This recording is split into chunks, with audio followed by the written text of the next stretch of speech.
Start.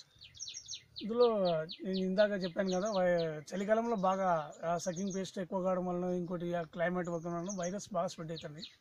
ఆ virus spread అయిన తర్వాత మాకు తెలిసిన ఒక మిత్రుడు వైకే ల్యాబొరేటరీ అని మిత్రుడు సలహా తీసుకుని ఆయన ఆఫీసర్ గారిని కలిసి స్వయంగా హైదరాబాద్లో కలిసి హైదరాబాద్ నుంచి ఆయన ఇచ్చిన కెమికల్ తీసుకొచ్చినది ఇమ్యూనో అనే ఒకటి, ప్లస్ ఎన్విరో ఈ 2 టెక్నికల్ తీసుకొని వచ్చి లీటర్కి 5 ml చొప్పున 10 daysకి ఒకసారి ఒక 3 రౌండ్ కొట్టామండి. కొట్టిన తర్వాత ఒక 10 చెట్లు స్ప్రెడ్ అయినది.